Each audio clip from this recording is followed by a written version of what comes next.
thoughts about when you can start bringing in other people into the script and concept development process, in line with what I just said? You're thinking the whole life of the film, or do you just squirrel away until you're 100% happy with it, and then if you bring it out to the people that you work with? Oh no, for me, I co-wrote my first film, so there was already somebody else involved in the process from this very beginning, and that was very important.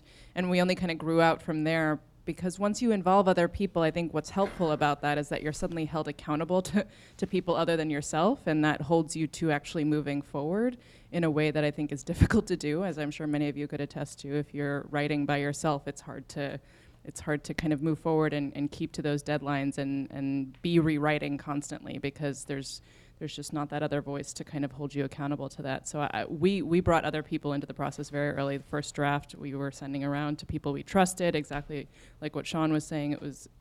It kept us moving, and that's the danger, right? It's just like stalling, and we didn't really allow for that.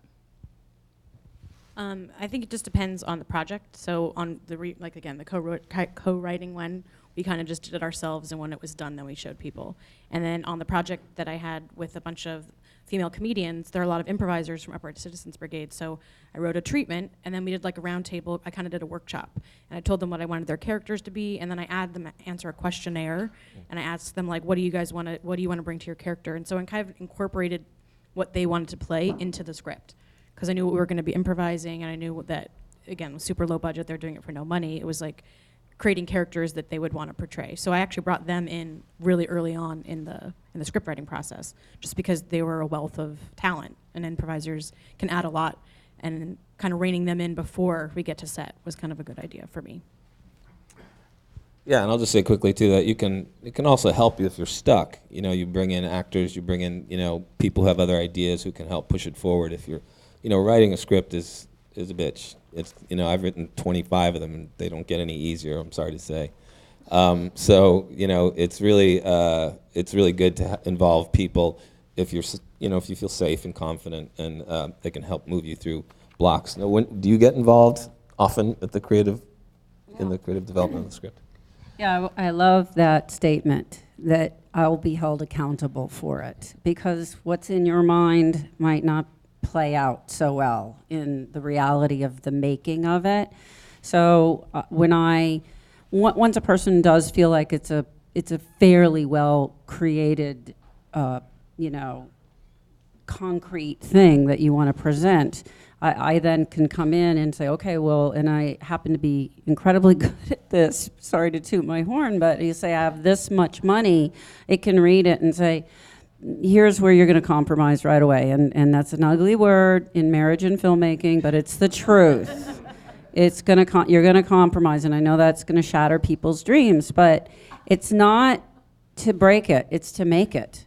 It's to really have you get in there and accomplish it, especially if you have somebody that either is A, accomplished, or B, has so much energy they're ready to go out and just shake the stick and get everything you want, even if it's not money, it's people, locations. So when I read it, I'll say to the filmmaker, now what was the thinking here? Now how do you see that? Well, it's the ballroom scene. Okay, well, we probably can't get the 300 people in Victorian clothes, so can we shoot it in the corner if I have 10 extras maybe, and then we'll see them dancing by, and then we'll hear the sound, and it will give the illusion that we are in this larger room.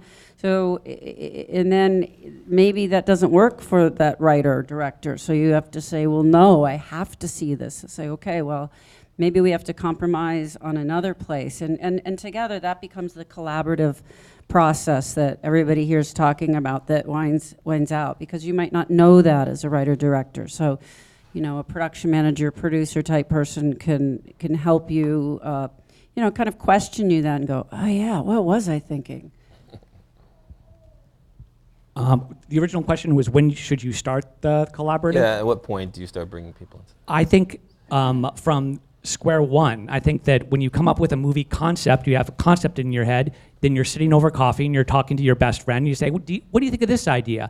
And you pitch the movie. You say it in 3 sentences and you get some feedback and you start talking about it. Then you go to the next step.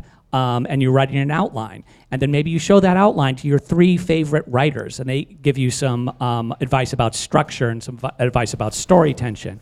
And then you finally write that first draft. And now you can sort of expand it and start showing it not